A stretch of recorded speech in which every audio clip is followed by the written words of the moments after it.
Metre लंबी door पर चल रहा है जो अच्छी तरह से तनी हुई और भूमि पर सीधे लगे खंबे के शिखर से बंधा हुआ है। उसके मतलब एक जो सिरा है वो खंबे से बंधा हुआ है। और डोर के द्वारा भूमि स्तर के साथ बनाया गया कोण 30 अंश है। तो खंबे की ऊंचाई ज्ञात करो।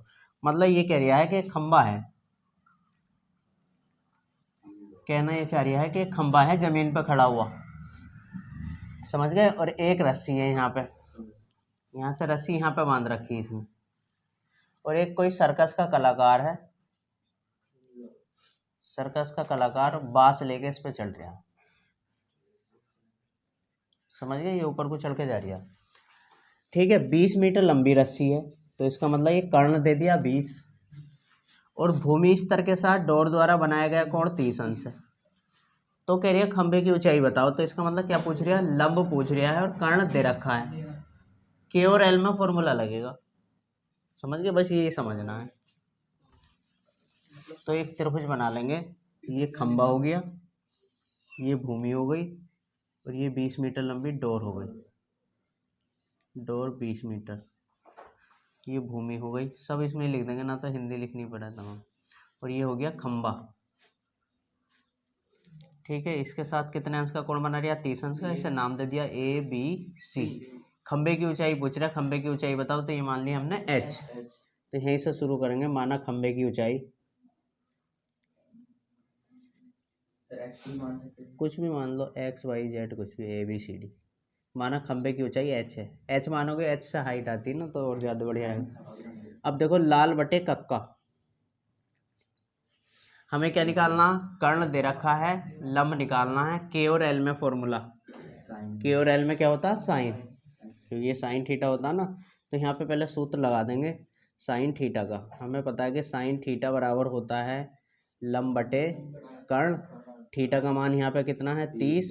साइन 30 बराबर लंब, लंब कितना हमारा h, और कर्ण कितना हमारा 20।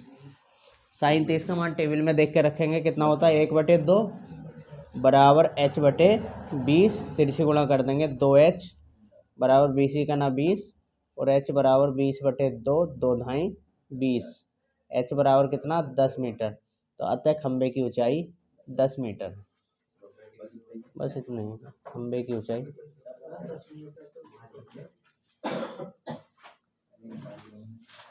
अब वो क्या हकीकत में ही चढ़ जाएगा ऐसे। दूसरा सवाल है हमारा, आंधी आने पर एक पेड़ टूट जाता है और टूटा हुआ भाग इस प्रकार मुड़ जाता है कि पेड़ का शिखर जमीन को छूने लगता है और जमीन के साथ 30 अंश का कोण बनाता है। जहाँ पेड़ का शिखर जमीन को छूता है वह दूरी 8 मीटर है। तो बताइए पेड़ की ऊंचाई कितनी थी। तो देखिए हम चित्र बनाते हैं। एक पेड़ है, ये मैं समझाने के लिए आपको बना रहा हूँ। एक पेड़ था ये, और ये इसकी ऊंचाई h थी। जब ये टूट गया तो इस तरह से नीचे वाले चित्र में देखो इसके दो टुकड़े हो गए। एक टुकड़े का नाम x दे दिया, दूसरे टुकड़े का y। अगर दोनों को हम जोड़ देंगे तो पेड़ की ऊंचाई पूरी हो जाएगी। और ये पेड़ की चोटी जो है 8 मीटर दूरी पर है। तो ये समझाने के लिए मैंने आपको बनाया है। अब असली चित्र हम बनाएंगे, क्योंकि पेड़ तो हम बना नहीं सकते। देखिए पेड़ के दो टुकड़े हो गए, एक त्रिभुज हमने बना लिया इस तरह से। ये देखिए, ये ए बी सी लिख लिया, ठीक है। पेड़ का एक भाग ये लिख लिया, इसके सामने लिख देंगे तो और अच्छा माना जाएगा। पेड़ का एक भाग, पेड़ का दूसरा भाग यहाँ पर लिख देते हैं, ठीक है। ये 30 अंश का कोण बना रहा है जमीन के साथ, और 8 मीटर दूरी पर इसकी चोटी जाके रखी हुई है, ठीक है। एक टुकड़े को हमने x मान लिया, एक टुकड़े को y मान लिया। अब x और y के मान निकाल के जोड़ देंगे, तब हमारी पेड़ की ऊंचाई आ जाएगी। पहले हम मान लेते हैं कि माना हमारा पेड़ जो था h ऊंचाई थी, मतलब माना पेड़ की ऊंचाई h है। हमने मान लिया कि पेड़ की ऊंचाई h है। अब h के कितने टुकड़े हो गए, 2, x और y। अब x और y निकालने के लिए देखो लाल बटे कक्का तो हमने पढ़ा ही है। लाल बटे कक्का ये होता sine theta, cos theta, tan theta, ठीक है। अब इसमें ये देखना है हमें निकालना क्या है। जो चीज़ निकालनी है उसी के हिसाब से फॉर्मूला लगा लेंगे, ठीक है। तो देखिए आधार और कर्ण में फॉर्मूला लगाते हैं। आधार और कर्ण में क्या है, अगर हमें x से निकालना तो आधार और कर्ण में फॉर्मूला है हमारा कोस थीटा। तो त्रिभुज ए बी सी में सूत्र लगा लेंगे हम कोस थीटा का। सूत्र लिखा कोस थीटा बराबर लाल बटे कक्का से देखा आधार बटे कर्ण होता है। अब कोस थीटा, थीटा का मान यहाँ पे 30 डिग्री है, बराबर आधार कितना हो गया हमारा 8 बटे कर्ण, कर्ण कितना हो गया x। ठीक है, अब कोस 30 का मान टेबल में देख के रखेंगे। कोस 30 का मान रख लिया रूट 3/2, ये टेबल में से देख कर रखा है, बराबर 8 बटे एक्स। तिरछी गुणा कर ली तो ये हो जाएगा √3x बराबर 8 दूनी 16, और x बराबर हो जाएगा हमारा 16 बटे √3। इसको डिब्बा लगा देते हैं। ठीक है, एक टुकड़े की लंबाई हमारी निकल गई इतने मीटर। अब देखिए, अब दूसरे टुकड़े की लंबाई हमें निकालनी है, मतलब बाई हमें निकालना है। तो बाई क्या है, त्रिभुज फिर दोबारा से लिखेंगे एबीसी में। त्रिभुज एबीसी में देखेंगे, देखो लंब हमें निकालना है, आधार हमें दिया हुआ है, तो लंब और आधार में सूत्र ढूंढेंगे। लंब और आधार में होता है tan थीटा, तो त्रिभुज एबीसी में tan थीटा लगा लेंगे। सूत्र हमने लिख लिया tan थीटा बराबर लंब बटे आधार। ठीक है, tan थीटा का मान कितना 30 डिग्री, लंब हो गया हमारा बाई रख लिया। ठीक है, आधार हो गया 8। अब tan 30 का मान टेबल में से देख के रखेंगे, 1/√3 बराबर बाई बटे 8। तिरछे गुणा कर लेते हैं, देखो √3 बाई बराबर ये हो गया 8 ही का ना 8, और यहाँ से बाई का मान निकालेंगे तो बाई बराबर हो जाएगा 8 बटे √3। देखो दोनों टुकड़ों की लंबाई हम निकाल चुके हैं, एक्स की भी और बाई की भी। अब क्या लिखेंगे, इसलिए पेड़ की ऊंचाई हमारी हो जाएगी, पेड़ की ऊंचाई h बराबर कितनी हो जाएगी, दोनों टुकड़ों को जोड़ लेंगे x प्लस बाई। अब देखो x का मान कितना निकाल रखा हमने, 16 बटे √3 प्लस बाई का मान भी निकाल रखा 8 बटे √3। अब देखो जैसा कि हमें पता है दोनों का हर समान है, तो ऊपर ऐसे जुड़ जाएगा। 16 8 कितना हो गया 24 बटे √3। 24 बटे √3 बटे में छोड़ते नहीं है, तो √3 से ऊपर नीचे गुणा कर देंगे। ठीक है, तो ये हो गया हमारा 24√3 बटे √3 की √3 से होगी 3। ठीक है, 3 से ऐसे काट देंगे, 3 अट्ठे 24 बराबर 8√3 मीटर हमारी जो है ये ऊंचाई पेड़ की आ गई। तो अब लिख देंगे नीचे, फाइनल आंसर आता है पेड़ की ऊंचाई 8√3 मीटर है। अतः पेड़ की ऊंचाई बराबर 8√3 मीटर। बहुत ही इम्पोर्टेंट सवाल है, हर साल पेपर में लगभग आता ही आता है, तो अच्छे से तैयार करो। देखिए सवाल नंबर 3 हम करने जा रहे हैं। एक ठेकेदार एक पार्क में एक ऐसी फिसलन पट्टी लगाना चाहती है, 5 वर्ष से कम उम्र के बच्चों के लिए ऐसी फिसलन पट्टी लगाना चाहती है जिसका शिखर 1.5 मीटर की ऊंचाई पर हो और जो जमीन के साथ 30 अंश के कोण पर झुकी हुई हो। ठीक है, तथा 5 वर्ष से अधिक उम्र के बच्चों के लिए वह एक ऐसी फिसलन पट्टी लगाना चाहती है जिसका शिखर 3 मीटर ऊंचा हो और जो जमीन के साथ 30 अंश के कोण पर झुकी हुई हो। ठीक है, तो हमने छोटे बच्चों के लिए चित्र बना लिया। देखो ऐसी फिसलन पट्टी जिसकी ऊंचाई 1.5 मीटर हो और ज़मीन के साथ 30 अंश का कोण बनाती हो। जबकि बड़े बच्चों के लिए हम दूसरा चित्र बना रहे हैं जिसकी ऊंचाई 3 मीटर हो और जो ज़मीन के साथ 60 अंश का कोण बनाए, मतलब ज़्यादा ढाल वाली बड़े बच्चों के लिए और कम ढाल वाली छोटे बच्चों के लिए। तो इस क्वेश्चन में हमसे मालूम करिए प्रत्येक स्थिति में फिसलन पट्टी की लंबाई क्या होनी चाहिए या क्या होगी। ठीक है, तो फिसलन पट्टी की लंबाई हम x मान लेंगे और लंब और कर्ण वाला फॉर्मूला लगा के हम निकाल लेंगे। अब देखो ये तो समझाने के लिए दोनों चित्र मैंने बनाए थे। अब हम क्या करते हैं, लाल बटे कक्का तो हमें पता ही है, और हमें क्या लंब और कर्ण की बात हो रही है यहाँ पे, तो लंब कर्ण वाला फॉर्मूला लगाएंगे, मतलब साइन इसमें लगेगा। ठीक है, तो पहले हम हेडिंग डाल लेते हैं 5 वर्ष से कम उम्र के बच्चों के लिए। ठीक है,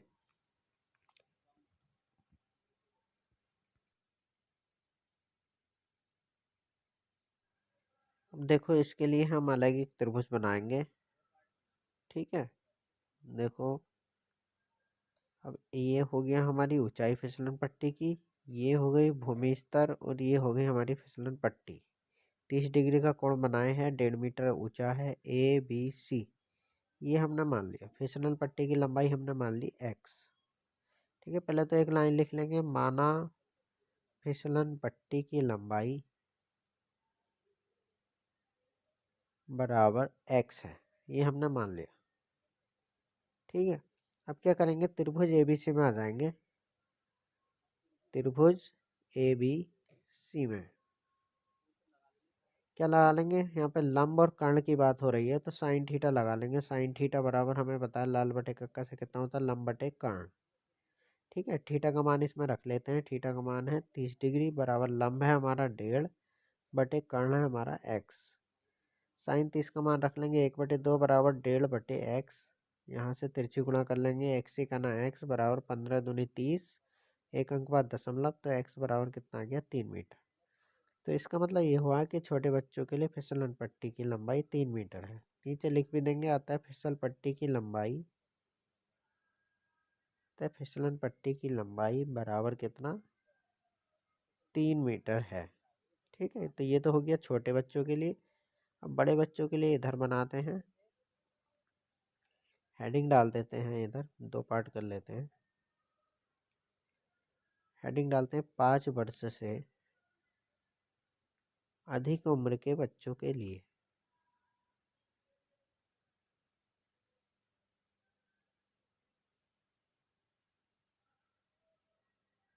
ठीक है, इसके लिए अलग चित्र बना लेते हैं। इसमें क्या कह रहा है वो, कि जो है कितनी ऊंची होनी चाहिए, 3 मीटर तो ऊंची होनी चाहिए, और ज़मीन के साथ कितना कोण बनाती हो, 60 अंश, मतलब ज़्यादा ढाल वाली बड़े बच्चों की है।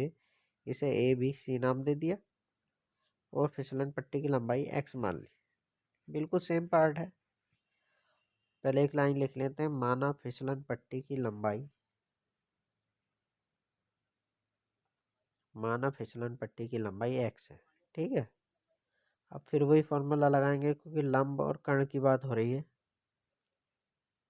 ठीक है,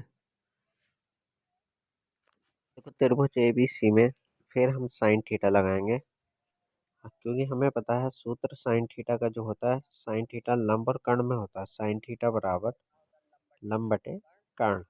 ठीक है, साइन थीटा, थीटा का मान यहाँ पे 60 डिग्री है, लंब है हमारा 3 और कर्ण है हमारा x। ठीक है, साइन 60 का मान टेबल में देख के रखेंगे। टेबल में देखो कितना होता है इसका मान, टेबल में होता है √3/2 बराबर 3/x, तिरछी गुणा कर लेंगे। √3x बराबर कितना, 3 दूनी 6, और x बराबर हो गया 6/√3।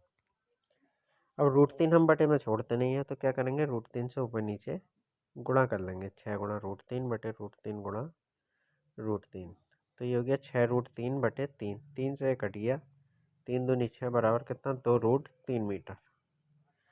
तो ये हो गई, आता है फिसलन पट्टी की लंबाई 2√3 मीटर। ठीक है, तो लिख देंगे, आता है फिसलन पट्टी की लंबाई 2√3 मीटर है। ठीक है, ओके। देखिए चौथा सवाल है हमारा, एक मीनार के पाद बिंदु से, अगला सवाल है हमारा, एक मीनार के पाद बिंदु से 30 मीटर की दूरी पर स्थित किसी बिंदु से मीनार के शिखर का जो उन्नयन कोण है वो 30 अंश है। ठीक है, अब देखो जब अगर हम नीचे से ऊपर को देखते हैं तो उन्नयन कोण बनता है, और ऊपर से नीचे को देखते हैं तो अवनमन कोण बनता है। तो इसमें कह रहे हैं मीनार की ऊंचाई ज्ञात करो। मीनार के आधार से एक सरल रेखा में 30 मीटर दूरी पर स्थित किसी बिंदु P से मीनार के शिखर का उन्नयन कोण 30 अंश है, तो मीनार की ऊंचाई ज्ञात करो। तो ऊंचाई हम h मान लेंगे। अब देखो सिंपल त्रिभुज बना लेते हैं। ये 30 अंश लिख दिया, ये 30 डिग्री 30 मीटर हो गया, ABC। मीनार की ऊंचाई मालूम कर दिया है, तो मीनार, ये मीनार हो गई, ये हो गई हमारी भूमि, मतलब जमीन। ये लिख देंगे तो हमें थ्योरी लिखनी नहीं पड़ेगी। मीनार की ऊंचाई, अब मीनार की ऊंचाई निकालनी है तो मीनार की ऊंचाई हम मान लेंगे h। ठीक है, त्रिभुज ABC में आ गए, त्रिभुज ABC में। ठीक है, अब देखो लंब और आधार, लंब और आधार में सूत्र होता है हमारा tan थीटा। tan थीटा लगा लेंगे, लंब बटे आधार, tan थीटा मतलब tan 30 बराबर लंब कितना है 24 और आधार हो गया 30। tan 30 का मान टेबल में देख के रखेंगे, ये होता है 1/√3 बराबर h/30। तिरछी गुणा कर ली, √3h बराबर 30 करना 30, और एच का मान निकालेंगे तो एच बराबर हो गया 30/√3। अब √3 जैसे कि पता है बटे में छोड़ते नहीं है, तो इसमें क्या करेंगे √3 से ऊपर नीचे गुणा कर लेंगे। तो ये हो गया 30 गुणा √3 बटे √3 गुणा √3 बराबर 3 से कट गया 3 ढाई 30 बराबर 10√3 मीटर। ये आ गई मीनार की ऊंचाई। लिख देंगे आते हैं मीनार की ऊंचाई 10√3 मीटर है और ये सवाल हमारा हो गया कंप्लीट। देखो 5वां सवाल है हमारा 60 मीटर की ऊंचाई पर कोई पतंग उड़ रही है। यह मानकर कि डोरी में कोई ढील नहीं है, डोरी को अस्थायी रूप से भूमि के एक बिंदु से बांध दिया जाता है। अब देखो एक पतंग बना ली और ये 60 मीटर की ऊंचाई पर उड़ रही है, मतलब ये जो है वर्टिकल ऊंचाई है 60 मीटर। यह मानते हुए कि डोरी में कोई ढील नहीं है, डोरी को अस्थायी रूप से जमीन पर किसी बिंदु से बांध दिया पतंग उड़ाने के बाद, तथा डोरी भूमि के साथ 60 अंश का कोण बनाती है। उन्नयन कोण जो बनाएगी जमीन के साथ कितने अंश का बनाएगी 60 अंश का। तो ये हो गई हमारी डोर। डोर की लंबाई हमें निकालनी है, तो डोर की लंबाई हमने x मान ली और जमीन के साथ कोण 60 बनाती है जैसे सवाल में लिखा ही हुआ है। अब देखो क्या निकालना, हमें कर्ण निकालना। लंब दे रखा, कर्ण और लंब का फॉर्मूला लग जाएगा सिंपल। तो एक त्रिभुज बना लिया हमने ABC। पतंग भी ऐसी बना दी हो तो और ज़्यादा अच्छा इंप्रेशन पड़ेगा एग्जामिनर पे। अब धागे की लंबाई हमें निकालनी है, तो हम मान लेंगे माना डोर की लंबाई x है। ये लिख भी देते हैं कौन सी चीज़ क्या है, इससे थ्योरी लिखनी नहीं पड़ती। भूमि, डोर, ऊंचाई ये लिख दिया तो ठीक है और अच्छा हो जाता है सवाल। पहले एक लाइन लिख लेंगे माना डोर की लंबाई, माना डोर की लंबाई x है। ठीक है, अब देखो फॉर्मूला कौन सा लगाएंगे, हमारे पास लंब दे रखा है और कर्ण निकालना है। लंब और कर्ण में फॉर्मूला लगेगा। लंब और कर्ण का फॉर्मूला क्या होता है साइन, तो हम लगाएंगे साइन का सूत्र। साइन का सूत्र होता है हमारा साइन थीटा बराबर लंब बटे कर्ण। साइन थीटा साइन 60 बराबर लंब कितना हो गया 60 बटे कर्ण कितना हो गया x। देखो यहाँ पर साइन 60 का मान रख लिया टेबल में से, √3/2 बराबर 60 बटे x। तिरछे गुणा कर लेते हैं तो ये होगा √3x बराबर 60 दूनी 120 और x बराबर हो जाएगा 120 बटे √3।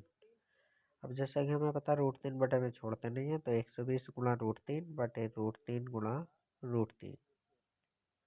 ये हो गया 120 √3, √3 की √3 से हुई तो 3 से कैंसिल हो गया 40 बार, क्योंकि 3 चौक 12, जीरो ऐसे रख दिया। तो x बराबर आ गया 40√3 मीटर। तो आते हैं डोर की लंबाई कितनी हो गई 40√3 मीटर है और यही हो गया हमारा आंसर।